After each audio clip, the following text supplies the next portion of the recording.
एक फैमिली शहर से दूर एक नए घर में शिफ्ट होती है। ये घर जंगल के बीचों बीच होता है जहाँ आसपास कोई दूसरा घर नहीं होता। इस फैमिली का हेड, जिसका नाम रॉजर है, उसे ये घर काफी कम कीमत में मिला होता है। और जब ये लोग अपना सारा सामान घर के अंदर रख लेते हैं, तब इनका डॉग दरवाजे पर रुक जाता है और घर के अंदर नहीं आता, जैसे उसने कोई चीज देख ली हो। अब ये लोग अपने डॉग को जबरदस्ती घर के अंदर लाने की कोशिश करते हैं, लेकिन वो डॉग किसी भी कीमत पर घर के अंदर आने को तैयार नहीं था और वह डॉग बहुत ज्यादा डरा हुआ था। ऐसे लग रहा था कि जैसे उस डॉग ने घर के अंदर कोई खतरनाक चीज देख ली हो, लेकिन वह खतरनाक चीज बाकी लोगों को नजर नहीं आ रही हो। अब काफी कोशिश के बाद भी जब वह डॉग घर के अंदर नहीं आता, तब ये लोग उसे बाहर ही छोड़ देते हैं। और एक नए घर में आकर रॉजर की बेटियां काफी खुश होती हैं और ये तीनों आंख मिचौली गेम खेलने लगती हैं। वहीं इनके घर के बाहर एक झील होती है और झील के किनारे एक बहुत पुराना पेड़ होता है, जहाँ रॉजर की सबसे छोटी बेटी अप्रैल को एक खिलौना मिलता है, जिसे पाकर अप्रैल काफी खुश होती है। वहीं दूसरी तरफ लड़कियों ने आंख मिचौली की गेम स्टार्ट कर दी होती है और क्रिस्टीन अपनी आंखों पर पट्टी बांधकर अपनी बहनों को ढूंढ रही होती है। क्रिस्टीन जब अपनी बहन को पकड़ने के लिए एक स्टोर की तरफ जाती है, तभी उनसे एक लकड़ी का टुकड़ा टूट जाता है और जब ये लोग उस लकड़ी के सुराख में से अंदर देखते हैं, तो इन्हें पता चलता है कि अंदर एक दूसरा कमरा है, जिसे इन लकड़ियों से छुपा दिया गया है। तभी इनके फादर भी वहाँ आ जाते हैं और इनके फादर सामने लगी लकड़ियों को हटाकर उस कमरे के अंदर घुस जाता है। अंदर बहुत ही ज्यादा अंधेरा होता है, इसलिए इनके फादर माचिस जलाकर जब अंदर देखता है, तो इसे पता चलता है कि ये एक बेसमेंट है, जहाँ कुछ पुरानी चीजें रखी गई हैं। इसके बाद रॉजर वापस अपने बेटियों के पास आता है और इनसे कहता है कि अंदर कोई नहीं जाएगा, क्योंकि अंदर बहुत सारी मकड़ियाँ हैं जो तुम्हें काट लेंगी। इसके बाद रॉजर उस दरवाजे को बंद कर देता है। अब रात हो जाती है और सभी सोने के लिए अपने अपने रूम में जाने लगते हैं, लेकिन तभी बाहर इनका डॉग जोर जोर से भौंकने लगता है। कुत्ते को भौंकता हुआ देखकर इन्हें कुछ अजीब सा लगता है, लेकिन फिर ये लोग उस पर ज्यादा ध्यान नहीं देते और सो जाते हैं। अगली सुबह कैरोलीन जब नींद से जागती है, तो वो देखती है कि उसके पैर पर एक अजीब सा निशान है। उसे कुछ समझ नहीं आता कि अचानक ये निशान कैसे आए, और जब वो अपने कमरे से बाहर आती है, तो वो देखती है कि घर की सारी घड़ियां 3:07 पर बंद हो गई हैं। ये देखकर कैरोलीन परेशान हो जाती है और सीधा जाकर अपने हस्बैंड को ये सब बताती है। तब रॉजर अपनी वाइफ कैरोलीन से कहता है कि शायद कल गाड़ी में सामान लाते हुए किसी झटके की वजह से घड़ियां बंद हो गई हों। इसके बाद कैरोलीन रॉजर को अपने पैर पर निशान दिखाते हुए कहती है कि कल रात ये तुमने क्या कर दिया है। तब रॉजर कहता है कि मैंने कुछ भी नहीं किया। अब इन दोनों की बातें चल ही रही होती हैं कि तभी इन्हें बाहर से अपनी बेटी की जोर से चिल्लाने की आवाज सुनाई देती है, जिसे सुनकर ये दोनों फौरन दौड़ते हुए बाहर अपनी बेटी के पास पहुँचते हैं, जहाँ ये लोग देखते हैं कि इनके कुत्ते को किसी ने मार दिया है। ये देखकर इन तीनों को बहुत दुख होता है, लेकिन इन्हें अब तक समझ में नहीं आता कि इसकी मौत कैसी हुई। अब एक बार फिर से दिन गुजरता है और रात हो जाती है और ठीक 3:07 पर घर की सभी घड़ियां रुक जाती हैं, यानी कि फिर से बुरी चीजों का टाइम शुरू हो चुका है। यहाँ रॉजर जागा हुआ होता है, क्योंकि उसे घर में किसी की आवाज सुनाई दे रही होती है। इसलिए जब वो अपने रूम से बाहर आता है, तो वो अपनी बेटी को सीढ़ियों पर खड़ा हुआ देखता है। तब रॉजर अपनी बेटी से पूछता है कि क्या हुआ, तुम रात को इस तरह से क्यों खड़ी हो? जिस पर इसकी बेटी कहती है कि सिंडी को पता नहीं क्या हो गया है, वो अजीब सा बिहेव कर रही है। ये सुनकर रॉजर अपनी बेटी के रूम में जाता है और वहाँ वो देखता है कि उसकी बेटी सिंडी अपना सर सामने की अलमारी से पटक रही है। ये देखकर रॉजर को कुछ समझ नहीं आता कि आखिर उसकी बेटी ऐसा क्यों कर रही है, क्योंकि इसने पहले तो ऐसा कभी नहीं किया। इसके बाद रॉजर अपनी बेटी के पास जाता है और उसे हाथ से पकड़कर बेड पर सुला देता है। अगली सुबह एक बार फिर से कैरोलीन की बॉडी पर एक नया निशान आ गया होता है। ये देखकर कैरोलीन को लगता है कि शायद उसे कोई बीमारी हो गई। इसके बाद रॉजर जब काम के लिए जा रहा होता है, तभी उसे घर के छत से किसी के गिरने की आवाज सुनाई देती है। रॉजर जब वहाँ जाता है, तो वो देखता है कि छत से एक कबूतर नीचे गिरा हुआ है और वो कबूतर तड़प तड़प कर मर जाता है। ये देखकर रॉजर पूरी तरह से शॉक हो जाता है और रॉजर को भी समझ आ जाता है कि इस नए घर में कुछ न कुछ गड़बड़ है, क्योंकि जब से ये लोग इस नए घर में आए हैं, तब से अजीब सी चीजें होने लगी हैं। लेकिन फिर रॉजर कुछ खास ध्यान न देते हुए काम पर चला जाता है। रॉजर के जाने के बाद उसकी 3 बेटियां भी स्कूल चली जाती हैं।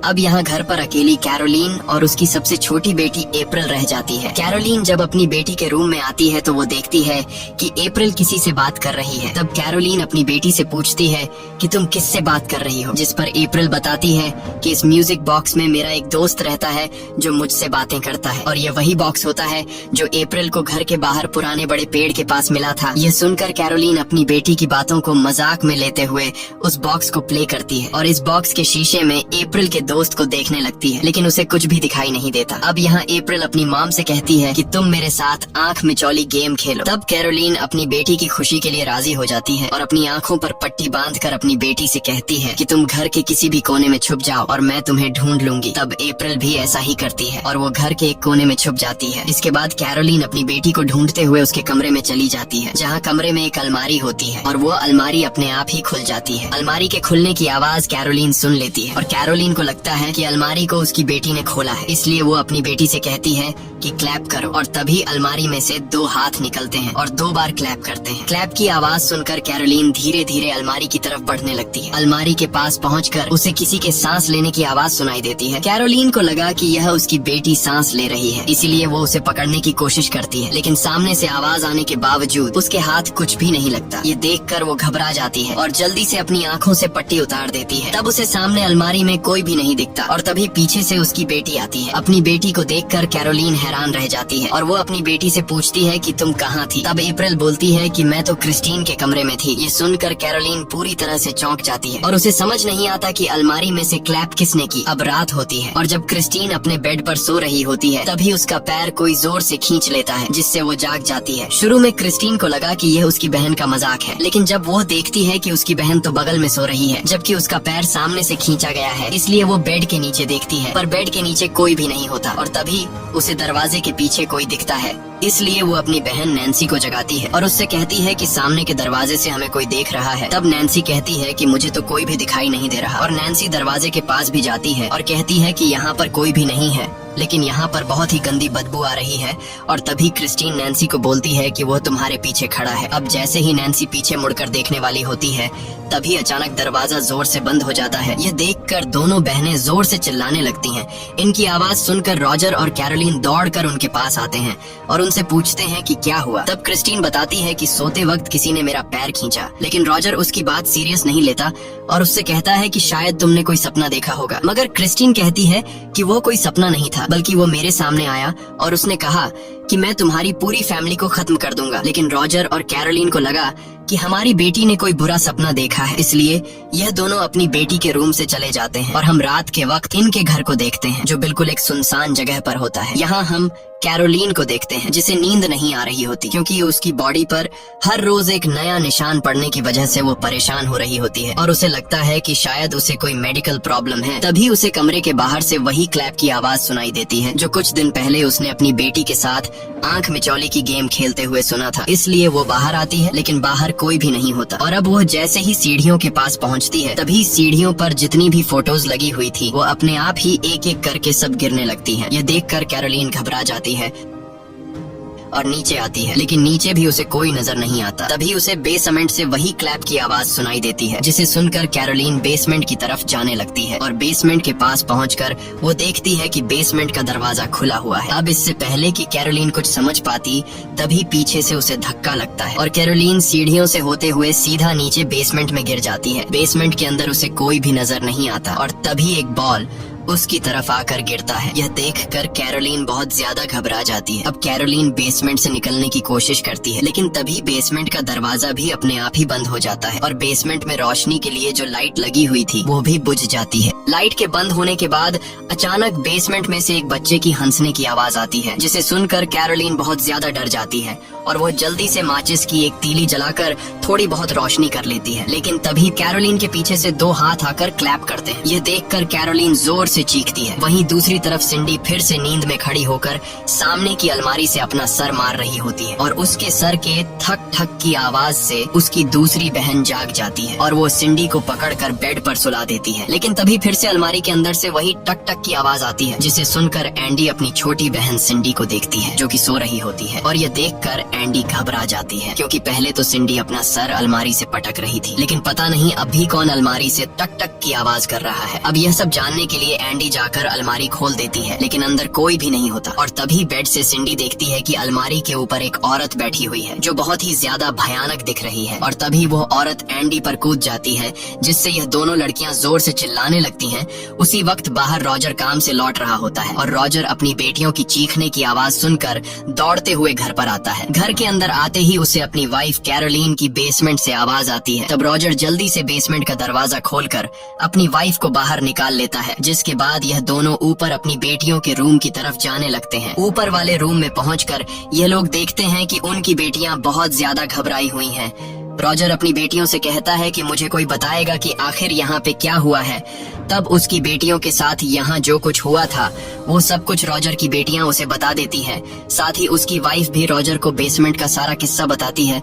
ये सब सुनकर रॉजर और उसकी पूरी फैमिली समझ जाती है कि इस घर में कुछ ऐसा है जो बहुत ही ज्यादा खतरनाक है। इसलिए अगले दिन रॉजर और उसकी वाइफ कैरोलीन एक कपल के पास जाते हैं, जिसमें से हस्बैंड का नाम एडम और उसकी वाइफ का नाम सोफिया है। ये दोनों पैरानॉर्मल एक्सपर्ट होते हैं जो भूत, शैतान या किसी सोल को काबू कर सकते हैं। यहाँ कैरोलीन एडम और सोफिया से कहती है कि मेरे घर में अजीब सी घटनाएं हो रही हैं, इसलिए आप दोनों मेरे घर पर आइए, हमें आपकी मदद की जरूरत है।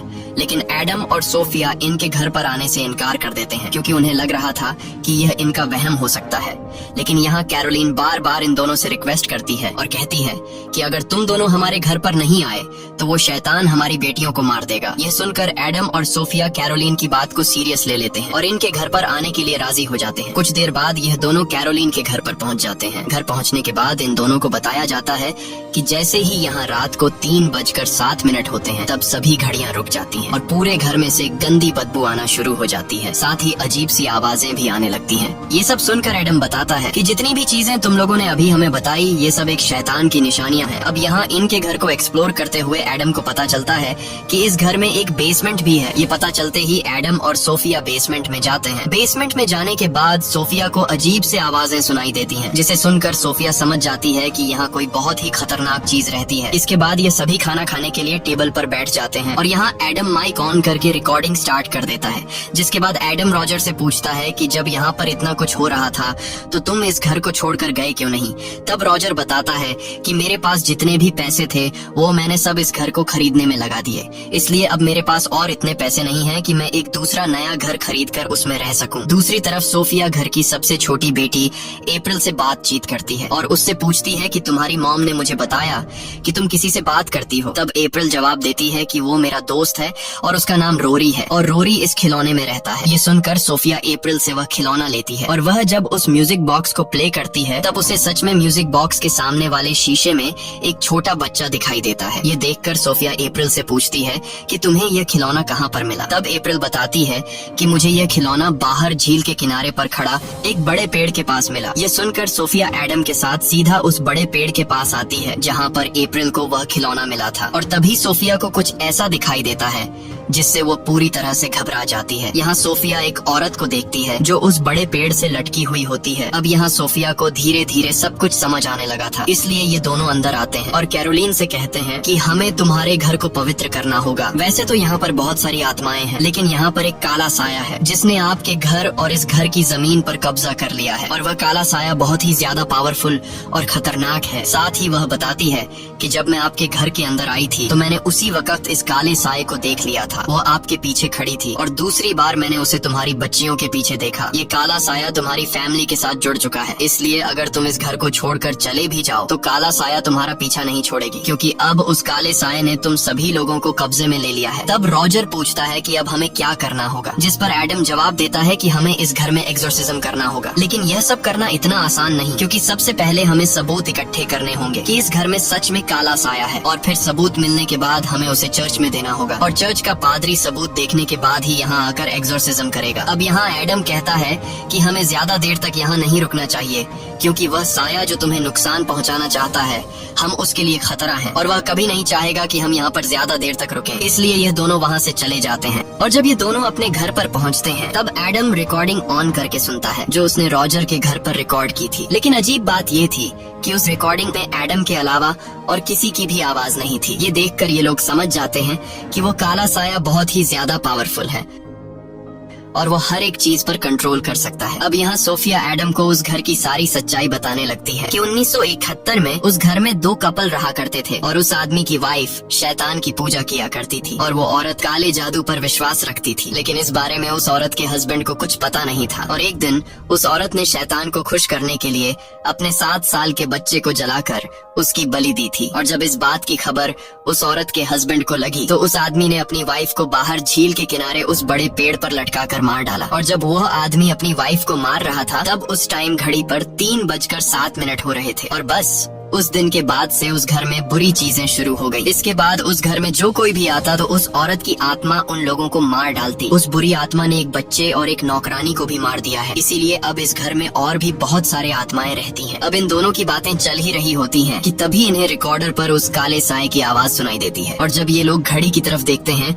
तब घड़ी में 3:07 हो रहे होते हैं। अगले दिन सोफिया और एडम एक पुलिस ऑफिसर और एक कैमरामैन के साथ उस घर पर जाते हैं ताकि ये लोग सबूत इकट्ठा कर सकें। ये लोग घर के हर एक कोने में माइक और कैमरा फिट कर लेते हैं ताकि यहाँ रात को कोई भी हरकत हो तो ये लोग उसे कैमरे में रिकॉर्ड कर सके। वहीं दूसरी तरफ सोफिया कैरोलीन से बात कर रही होती है। तब कैरोलीन सोफिया को अपनी फैमिली की फोटोज दिखाते हुए कहती है कि मैं अपने बच्चों से बहुत ज्यादा प्यार करती हूँ, इसलिए तुम जैसे भी करके उस काले साए से मेरे बच्चों को बचा लो। सोफिया जवाब में कहती है कि तुम परेशान मत हो, बस तुम अपने आप को मजबूत रखो। उस काले साए के सामने तुम खुद को जितना कमजोर करोगी वो तुम पर और ज्यादा हावी होने लगेगा। अब यहाँ पूरे घर में कैमरा और माइक फिट करने के बाद जब सारी तैयारियां हो जाती हैं तब ये लोग उस काले साए का इंतजार करते हैं। लेकिन आज रात उस घर में कुछ भी नहीं होता क्योंकि वो काला साया बहुत ही चालाक होता है और उस काले साए को इनकी चाल का पता चल जाता है। अगली सुबह सभी लोग मिलकर नाश्ता करते हैं और सोफिया कैरोलीन को आराम देने के लिए जब कपड़े तार पर सुखा रही होती है तभी अचानक एक कपड़ा उड़ जाता है और वह साया सोफिया के सामने खड़ा हो जाता है। लेकिन तभी वह कपड़ा उड़कर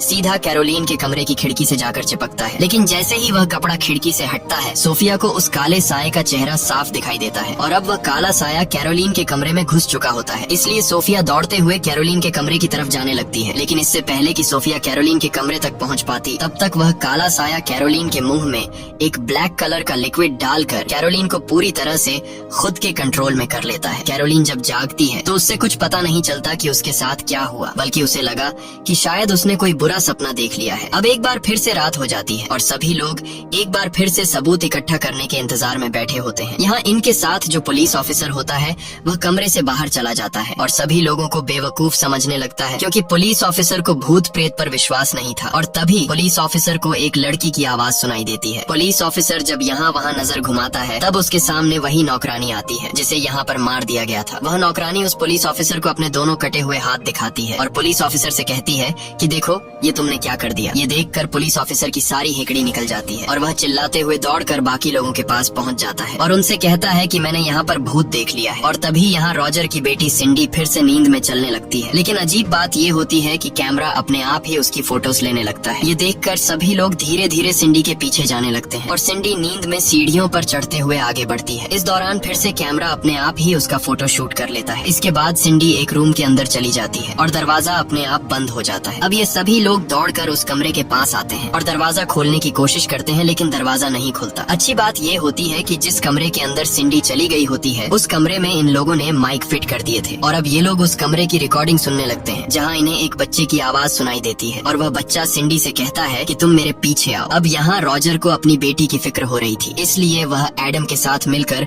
उस कमरे का दरवाजा तोड़ देता है। लेकिन कमरे के अंदर जाने पर रॉजर को अपनी बेटी कहीं पर भी दिखाई नहीं देती। ये लोग सिंडी को चारों तरफ ढूंढते हैं लेकिन सिंडी इन्हें कहीं पर भी नहीं मिलती। और तभी इन लोगों को सामने एक अलमारी दिखती है। जब ये लोग उस अलमारी को खोलते हैं तब उस अलमारी में एक बड़ा सा सुराख हुआ होता है और जब ये लोग सुराख के अंदर देखते हैं तो अंदर एक कोने में सिंडी बैठी होती है, जिसके बाद ये लोग सिंडी को सही सलामत वहाँ से निकाल लेते हैं। अब यहाँ अप्रैल जो रॉजर की सबसे छोटी बेटी होती है जिसे बाहर पेड़ के पास खिलौना मिला था, वह सोफिया को बताती है कि मेरा दोस्त रोरी जब ज्यादा डरा हुआ होता है तो वह उस अलमारी के पीछे उस कोने में बैठता है जहाँ पर अभी सिंडी बैठी थी।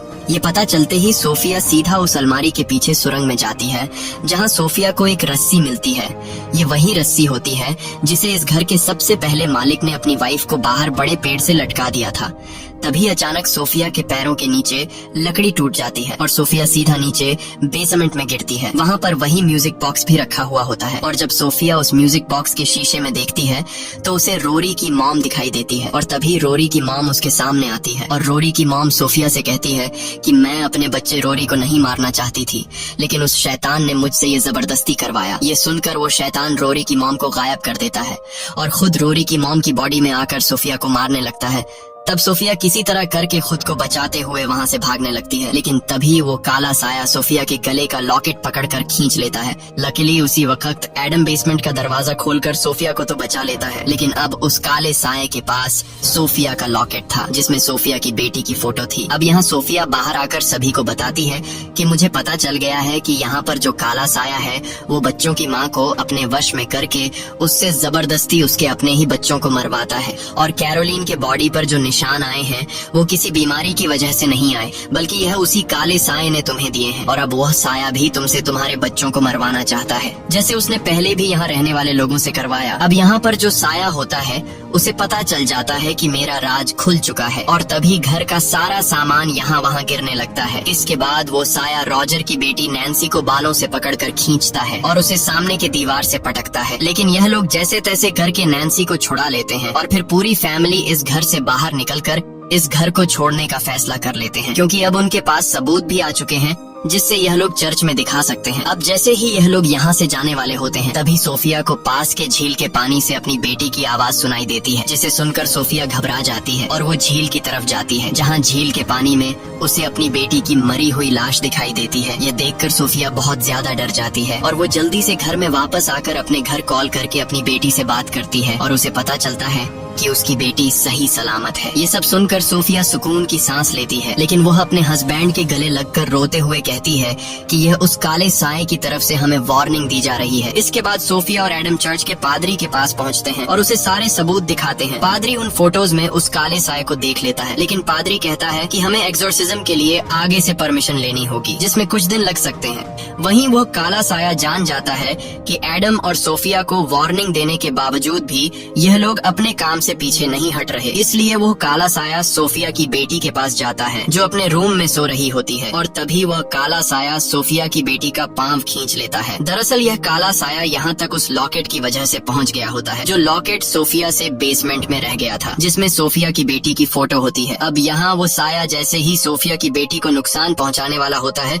तभी एडम और सोफिया वहाँ पहुँच जाते हैं और अपनी बेटी को बचा लेते हैं। वहीं दूसरी तरफ हम कैरोलिन को देखते हैं, जो अब पूरी तरह से उस काले साये के वश में आ चुकी है, और कैरोलिन ने अपनी दो बेटियां क्रिस्टीन और अप्रैल को गाड़ी में बिठाया होता है, जिसे कैरोलिन वापस उस साये वाले घर में ले जा रही होती है। अब जब रॉजर अपने नए घर में आता है तो वहाँ उसे उसकी बेटियां बताती हैं कि मॉम अजीब सा बिहेव कर रही थी और वो अपने साथ अप्रैल और क्रिस्टीन को गाड़ी में बिठाकर उस पुराने घर में ले गई है। ये पता चलते ही रॉजर एडम को कॉल करता है और उसे ये सारी बात बताता है। तब एडम कहता है कि मैं और सोफिया उस पुराने घर आ रहे हैं और तुम भी जल्दी से वहाँ पर पहुँचो। यहाँ सोफिया एडम से कहती है कि हमें जल्दी ही वहाँ पहुँचना होगा, क्योंकि वो साया कैरोलिन पर हावी हो चुका है और अब वो साया कैरोलिन से अपने बच्चों को मरवाएगा। कुछ देर बाद ये लोग वहाँ पहुँच जाते हैं। साथ ही ये लोग अपने साथ उस पुलिस ऑफिसर को भी लेकर आते हैं। यहाँ जब ये लोग घर का दरवाजा खोलने की कोशिश करते हैं तो दरवाजा अंदर से लॉक होता है, इसलिए पुलिस ऑफिसर बंदूक से शूट करके दरवाजे का लॉक तोड़ देता है और सभी लोग घर के अंदर चले जाते हैं। अब यह लोग जैसे ही बेसमेंट में जाते हैं तो वहाँ कैरोलिन अपनी बेटी क्रिस्टीन को मारने वाली होती है, लेकिन यह लोग कैरोलिन को पकड़कर क्रिस्टीन को छुड़ा लेते हैं। अब ये सब देखकर रॉजर की सबसे छोटी बेटी अप्रैल घर के किसी कोने में छुप जाती है और ये सभी लोग कैरोलिन को पकड़कर घर के बाहर लाने की कोशिश करते हैं, लेकिन जैसे ही कैरोलिन घर के बाहर कदम रखती है तब उसके चेहरे पर अजीब से निशान निकल आते हैं, जिससे वो बुरी तरह से जलने लगती है। यह देखकर सोफिया समझ जाती है कि वो काला साया कैरोलिन को घर से बाहर जाने नहीं देगा। अगर हम इसे जबरदस्ती करके बाहर ले गए तो ये मर जाएगी, इसलिए यह लोग कैरोलिन को छोड़ देते हैं और इनके छोड़ते ही कैरोलिन को वो साया खींचकर बेसमेंट में ले जाती है। इसके बाद ये सभी लोग कैरोलिन के पीछे बेसमेंट में जाते हैं, जहाँ कैरोलिन बहुत ज्यादा गुस्से में होती है और इन लोगों से कंट्रोल नहीं होती। तभी कैरोलिन उस पुलिस ऑफिसर को काट लेती है, जिससे उस पुलिस ऑफिसर के कान से खून निकलने लगता है। पर ये लोग जैसे तैसे करके कैरोलिन को पकड़कर उसे कुर्सी के साथ बांध लेते हैं। वहीं दूसरी तरफ एडम का एक साथी अप्रैल को ढूंढने लगता है, जो कुछ देर पहले डर के मारे घर के किसी कोने में छुप गई होती है। अब यहाँ एडम कहता है कि हमें पादरी को बुलाकर इस जगह को पवित्र करना होगा, लेकिन सोफिया कहती है कि पादरी को यहाँ आने में टाइम लगेगा। जब तक पादरी यहाँ आएंगे तब तक कैरोलिन बच नहीं पाएगी, इसलिए अब एडम खुद एक्सोर्सिज्म करने के लिए तैयार हो जाता है। तब सोफिया एडम से कहती है कि ऐसा करना बहुत ही खतरनाक है, इसमें तुम्हारी जान भी जा सकती है, लेकिन एडम कहता है कि मुझे ऊपर वाले ने इसी काम के लिए बनाया है। इसके बाद एडम किताब पढ़ना शुरू कर देता है और एडम के मंत्र पढ़ने से उस काले साए को तकलीफा होने लगती है, जिस वजह से कैरोलीन के मुंह से खून निकलने लगता है। लेकिन एडम नहीं रुकता और मंत्र पढ़ता जाता है। अब देखते ही देखते बेसमेंट की जमीन हिलने लगती है और घर के बाहर काले कौवे आकर मंडराने लगते हैं और जिस कुर्सी पर कैरोलीन बैठी होती है वह अपने आप ही हवा में उड़ जाती है। ये देखकर एडम और भी तेजी से मंत्र पढ़ने लगता है और तभी वह कुर्सी उलट जाती है। अब वह काला साया एडम के मंत्र को रोकने के लिए उस कुर्सी को नीचे जमीन पर गिरा देता है, जिससे वह कुर्सी टूट जाती है और कैरोलीन आजाद हो जाती है। वहीं दूसरी तरफ एडम का जो साथी अप्रैल को ढूंढ रहा होता है, उससे अप्रैल मिल जाती है और एडम का साथी जोर से बोलता है कि मुझे अप्रैल मिल चुकी है। वह किचन के नीचे है और यह आवाज कैरोलीन भी सुन लेती है, जिसे सुनकर कैरोलीन अप्रैल को मारने के लिए दौड़ती है और वह अप्रैल के काफी करीब पहुंच जाती है। अब कैरोलीन जैसे ही कैंची उठाकर अप्रैल को मारने वाली होती है, तभी वहां पर एडम आकर एग्जॉर्सिज्म कंप्लीट कर देता है। एग्जॉर्सिज्म कंप्लीट होने के बाद वह शैतान कमजोर होने लगता है और अब यहाँ एडम उस शैतान का असली नाम पुकारता है और कहता है कि बेंसीमा, मैं तुम्हें कसम देता हूँ कि ईश्वर की मर्जी से तुम वापस नरक चले जाओ। अपना असली नाम सुनकर उस शैतान को कुछ होने लगता है, लेकिन अब भी वह कैरोलीन की जान छोड़ने को तैयार नहीं था। पर तभी यहाँ सोफिया ऊपर के एक सुरंग से अपना हाथ निकालकर कैरोलीन के सर पर रखती है और उसका हौसला बढ़ाती है और कहती है कि तुम इस शैतान को हरा सकती हो, बस अपने आप को मजबूत रखो। साथ ही सोफिया कैरोलीन को उसकी फैमिली के अच्छे पल याद करवाती है और कहती है कि याद है तुमने मुझसे कहा था कि तुम अपनी फैमिली से बहुत ज्यादा प्यार करती हो। और कैरोलीन अपनी फैमिली को याद करके होश में आने लगती है और आखिर में कैरोलीन की फैमिली और उसके बच्चों की यादें उस शैतान को उससे दूर कर देती है। अब कैरोलीन धीरे धीरे वापस नॉर्मल हालत में आने लगती है और वह शैतान कैरोलीन की बॉडी को छोड़कर चला जाता है। होश में आने के बाद कैरोलीन अपने बच्चों को गले लगाती है और इसी के साथ सच्ची कहानी पर बनाई गई ये फिल्म खत्म हो जाती है।